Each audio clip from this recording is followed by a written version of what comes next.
Hey guys, welcome back to my channel. నేను నా కుటుంబం అండ్ వ్లాగ్స్. ఇక్కడైతే నేను చిన్న వ్లాగ్ని అయితే మీతో షేర్ చేస్తున్నాను. నేనైతే బాడీ వైజ్ జమ్మీస్ తింటున్నాను కదా, ఇది సెకండ్ బాక్స్. ఇదైతే నాకు మంచిగానే రిజల్ట్ అయితే ఉంది. 90 days వాడిన తర్వాత పర్ఫెక్ట్ రిజల్ట్ అనేది రివ్యూ ఇస్తాను. నేను ఇక్కడ మైక్ తీసుకున్నాను అనమాట. నేను మా బాబాయ్ అయితే నాకు మైక్ పెట్టియడానికి వీడియో షూట్ చేసుకొని ఇట్లా వాడాలి మమ్మీ అని చెప్తా ఉన్నాడు. నాకు అసలు మైక్ ఎట్లా వాడాలో తెలీదు. ఇంక ఇక్కడైతే నేను పుడింగ్ చేయమన్నాడు మా బాబు, కస్టర్డ్ పుడింగ్. ఇంకా అది యూట్యూబ్లోనే వీడియో చూసి చేస్తున్నా నేను. చాలా అంటే చాలా బాగా వచ్చింది. కాకపోతే నేను కొంచెమే చేశాను, కొద్దిగా ఒక టీ గ్లాస్ అన్ని మిల్క్ తీసుకొని చేశాను. ఏం లేదండి, వీడియోలో చూపించినట్టుగా కొంచెం షుగర్ తీసుకొని దాన్ని క్యారమిల్ అవ్వనివ్వాలి. అదంటే అది బ్రౌన్ కలర్లో అవ్వనిచ్చిన తర్వాత మిల్క్ని సపరేట్ బౌల్లో మరిగిస్తూ అవి మరుగుతున్నప్పుడు మిల్క్ దాంట్లో కొంచెం కాచి చల్లార్చిన మిల్క్లో మనం కస్టర్డ్ పౌడర్ని వేసుకొని అది మంచిగా ఉండలు లేకుండా కలుపుకొని పాలు మరుగుతున్నప్పుడు దాంట్లో వేసుకోవాలి. ఈ లోపు ఆ కస్టర్డ్ రెడీ అయిపోతుంది. అండ్ ఇక్కడ చూడండి, క్యారమిల్ అనేది కలర్ చేంజ్ అవ్వడం స్టార్ట్ అయిపోయింది. ఇక్కడ చాలా జాగ్రత్తగా ఉండాలి. ఫస్ట్ అయితే నాకు క్యారమిల్ అనేది మాడిపోయింది.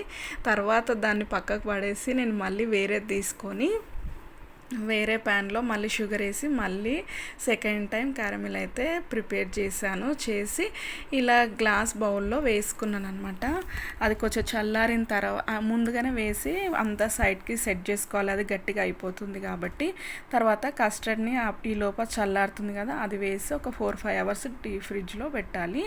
ఇక్కడ చూడండి, జామకాయలు మా పిల్లలు స్కూల్ నుండి వస్తూ ఉంటే హస్బెండ్ అయితే జామకాయలు కొన్నాడనమాట. ఈ వర్షాకాలంలో వెజిటేబుల్స్ కానీ ఫ్రూట్స్ కానీ తినేటప్పుడు చాలా జాగ్రత్తగా ఎప్పుడూ కేర్ఫుల్గా ఉండాలి. కానీ ఇప్పుడు మాత్రం ఇంకా కేర్ఫుల్గా ఉండాలి. ఎందుకంటే పురుగులు చూడండి, మీకు కనిపిస్తుందో లేదో కొంచెం జూమ్ చేస్తాను. వీలైతే ఆ పురుగులు ఉంటాయి కాబట్టి చూసుకొని తినండి. ఇంకా మునగాకు ఫ్రై చేద్దాము, లేదంటే కారపొడి చేద్దాం అనుకున్నా, అది పాడైపోయింది. ఇంకా అందుకోసము వంకాయ కర్రీ చేద్దాము. వంకాయ ఆలు కర్రీ చాలా బాగుంటుంది. కొందరు చేతిగుండా చేస్తే చాలా టేస్ట్ అవుతుందండి. కానీ నాకైతే చాలాసార్లు కుదరదనమాట. ఇంకా బియ్యం అయితే కడిగి నానబెట్టాను. అల్లం వెల్లుల్లి పేస్ట్ అయితే రుబ్బి పెట్టుకున్నాను. మధ్యాహ్నం ఖాళీ టైంలో నేను వెల్లుల్లి రబ్బలు అండ్ అల్లం అయితే తీసి పెట్టుకున్నాను, క్లీన్ చేసి పెట్టాను. ఇంకా వంట స్టార్ట్ చేసేలోపు ఇంకా మా బాబాయ్ అయితే ఇంట్లోకి కూడా రాడు. మీకు తెలిసిందే కదా, రెగ్యులర్గా వీడియోస్ చేసే వాళ్ళకి తెలుస్తుంది. అసలు కోచింగ్కి వెళ్తాడనమాట. స్కూల్ నుండి వస్తానే అసలు వాళ్ళు రావటమే 5 దాటుతుంది, 5:30 అవుతుంది. 5కి వెళ్ళాలి కోచింగ్కి. అందుకోసమని మా బాబాయ్ అయితే ఇంకా రావడంతోనే వెళ్ళిపోతాడు. ఇంక ఇక్కడైతే నేను బట్టలు వేసాను. నేను ఒక్కొక్కసారి అట్లా చెయ్యను. కొన్ని పనులు ఇక్కడ అన్నం కర్రీ స్టవ్ మీద పెట్టి వేరే పనులు చేస్తూ ఉంటా. నేనైతే ఈవినింగే బట్టలు వేస్తా. పిల్లల యూనిఫామ్స్ ఉంటాయి కాబట్టి ఈవినింగే వేస్తూ ఉంటాను అనమాట. కొంచెం రాక్ సాల్ట్ వేసి వంకాయ ముక్కలు కట్ చేశాను, అప్పుడు నల్లగా అవ్వవు కదా. ఇంకా మా పాప అయితే నిన్న హోంవర్క్ అయితే లేదంట, అందుకోసమని హోంవర్క్ లేదని ఇంకా దోసపిండి నేను పడతా అని చెప్పి మా పాప అయితే పడుతుంది. మా పాప దోసపిండి మిక్సీ పడితే పిండి మంచిగా ఒదిగిస్తుంది, మంచిగా వస్తాయి దోశలు. అదేంటో నాకు అర్థం కాదు. అంటే నేను వేస్తే మంచిగా రాదని కాదు, నాకు మా పాప వేస్తే ఇష్టము. మిక్సీ వేసినప్పుడు మంచిగా వస్తున్నాయి దోశలు, అయితే చాలా స్మూత్గా బాగా వస్తున్నాయి. అట్లా అని నేనే అన్నీ నానబెట్టి పెడతాను. కానీ ఇంకా మినపప్పు బియ్యము కడిగి పెట్టేస్తాను, అన్నీ రెడీ చేసిస్తే మిక్సీ పడుతుంది. అయినా ఫ్రీ ఉంటే అసలు ఆగదండి. మమ్మీ ఇది చేయాలా అది చేయాలని అంటూ ఉంటుంది అనమాట. నేను చిన్నప్పుడు అలాగే అనేదాన్ని, మా మమ్మీని కూడా అలాగే అనేదాన్ని. మా మమ్మీ కూడా మా పాపకి ఇప్పుడు అట్లనే చెప్తుంది, పనులు నేర్చుకోవాలి నాన్న అట్లా అని చెప్తా ఉంటుంది. ఈ మధ్య అయితే గంజి అయితే ఉంచట్లేదు, నేను కరెక్ట్గా పెట్టేస్తున్నా. 2 గ్లాసులకి 4 గ్లాసులు అట్లా వాటర్ వేసి పెట్టేస్తున్నా. ఇంకా వీళ్ళైతే పుడింగ్ డీ ఫ్రిడ్జ్లో పెట్టాను కదా, వాళ్ళకి తెలియదు అనమాట. నేను వచ్చిన తర్వాత కోచింగ్కి వెళ్ళి వచ్చిన తర్వాత మా బాబుకి చెప్పాను. ఇంకా స్నానం చేసి వచ్చి ఫ్రెష్ అయ్యి వచ్చి డైరెక్ట్ ఇంకా ఫ్రిడ్జ్ దగ్గరికి వెళ్ళి తీస్తూ ఉన్నాడు. అంత ఇష్టము పుడింగ్ అంటే. నేను కొంచెమే చేశాను, మళ్ళీ చేసి పెడతలే నాన్న అని చెప్పాను. వంకాయ ఆలు కర్రీ అయితే ఇంకా అంత టేస్ట్ అనిపించలేదు నాకు. ఎందుకో ఏమో తెలీదు, ఫ్రెష్గానే అల్లం వెల్లుల్లి పేస్టు నూరి వేసాను, కానీ నాకు టేస్ట్ అనిపించలేదు. ఎప్పుడే కానీ నాకు ఏదైనా నాకు నచ్చింది నాకు దూరం అవుతుంది, నాకు ఇష్టమైంది నాకు ఎప్పుడు దొరకదు. నేను అనుకోకపోతే అది దొరుకుతుంది, కానీ నేను ఎప్పుడైతే ఏదైనా ఆశిస్తానో అది నాకు ఉండదు నా లైఫ్లో. అది ఏ విషయంలో అయినా సరే ఉన్నా కూడా చాలా అది చిన్న విషయమైనా ఏ విషయమైనా కొంచెం ఇబ్బందిగానే ఉంటుంది అన్నమాట. కానీ అన్నీ బాగుండి తీసుకొని వెళ్ళేది వేరు, ప్రాబ్లమ్స్ ఉన్నా నెట్టుకుంటూ వెళ్ళడం వేరు. అది ఏ విషయంలో అయినా సరే, కర్రీస్ అయినా సరే, లేకపోతే మనుషులనైనా సరే, ఎవరినైనా సరే. కానీ ఈ రోజుల్లో మాత్రం ఎవరిని నమ్మేటట్టు అయితే లేదండి.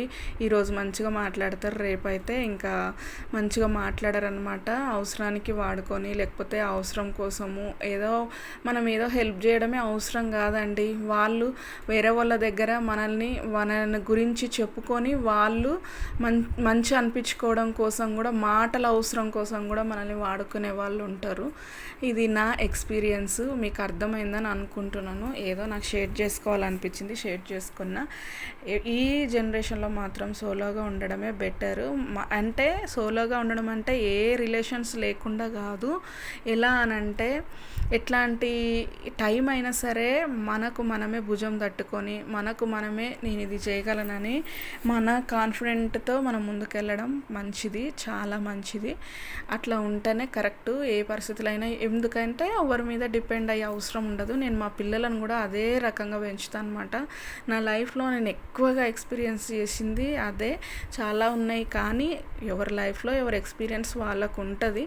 కానీ చాలా వరకు అయితే ఎవరి మీద డిపెండ్ అవ్వకుండా బ్రతకాలి అని నేను మా పిల్లలకు చెప్తా. విషయం అయితే నేను ఎవరిని ఉద్దేశించి చెప్పలేదు, నా ఎక్స్పీరియన్స్ నేను షేర్ చేసుకున్నా అంతే. మీకు నచ్చితే తీసుకోండి, లేకపోతే లేదు. కానీ అదే రియల్. చూడండి చాలా బాగా వచ్చింది పుడ్డింగ్ అనేది, కానీ కొద్దిగానే చేశాను. టీ గ్లాస్ అన్ని మిల్క్ తీసుకున్నాను అంతే. ఈసారి హాఫ్ లీటర్ మిల్క్ ప్యాకెట్ ఉంటుంది కదా, ఆ మిల్క్ ప్యాకెట్తో మొత్తం చేసేస్తే మంచిగా సరిపోతుంది.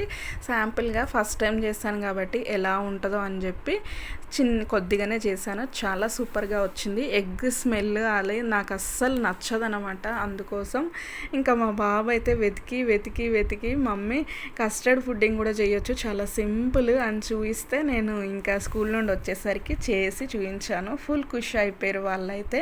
చాలా బాగా వచ్చింది. చూడండి, మీకు వీడియోలో చూస్తే అర్థమైపోతుంది కదా. థ్యాంక్ యూ మమ్మీ, చేసినందుకు చాలా బాగా వచ్చింది అని. వీళ్ళు కూడా నేను లేనప్పుడు ప్యాన్ కేక్స్ అలాంటివి ట్రై చేస్తూ ఉంటారు. బియ్యం పిండితో ట్రై చేశారు. పాపం వాళ్ళకి మైదా పిండికి బియ్యం పిండికి తేడా తెలియదు అనమాట. ఇంకా మమ్మీ నాకు నువ్వే తినిపియ్యు అని చెప్తే సరే అని, నాకు కూడా ఫుల్ ఆకలేసింది. నేను తినేసి మా బాబుకి అయితే తినిపిస్తూ ఉన్నా. ఇంకా నేను తినిపిస్తే మంచిగా తింటాడండి మా బాబు అయితే. ఇంత పెద్దగా అయినా కూడా నేను తినిపిస్తే మంచిగా తింటాడు. నేను తినిపిస్తే అమ్మ నా కొడుకు కడుపు నిండింది అలా అనిపిస్తుంది. ఏ తల్లికైనా అంతే కదా. ఎంత పెద్దోళ్ళైనా తల్లికి చిన్నపిల్లల్లాగే అనిపిస్తారు తన పిల్లలు. ఎవరైనా వేరే వాళ్ళు కొడితే చాలా కోపం వస్తుంది, కానీ మన పిల్లల్ని మనం ఎంతైనా కొట్టుకుంటాం, కానీ వేరే వాళ్ళు కొడితే కూడా చాలా బాధ అనిపిస్తుంది కదా. తల్లి ప్రేమ ఎంతైనా అలాగే అండి. ఇంకా మిల్క్ అయితే కాచి పెట్టాను ఈరోజు పుడ్డింగ్ చేద్దామని చెప్పి. ఇంకా అన్నం తినకముందు పుడ్డింగ్ తింటే మళ్ళీ అన్నం తినని చెప్పి ఇక ఒక స్పూన్ తినగానే వదిలేసి, ఇంకా అన్నం తిన్న తర్వాత ఇద్దరికి తినమని ముందు పెట్టేసా అనమాట. ఇంకా వాళ్ళైతే ఎంజాయ్ చేస్తున్నారు. ఇక్కడైతే మా హస్బెండ్ వచ్చిండప్పుడే ఇంకా మ్యాంగోస్ అయితే తీసుకొచ్చి, నాకు తెలిసి ఇంకా ఈ సీజన్ అయిపోతుంది కదా, ఇవే లాస్ట్ అనుకుంటా. 5 kgs అయితే తీసుకొచ్చిండు. చాలా స్వీట్గా చాలా బాగున్నాయి. ఇక్కడ సైడ్ కాదు, ఇవి రాజస్థాన్ సైడ్ వంట. వీడియో నచ్చిందా? నచ్చితే like, share and subscribe. Bye.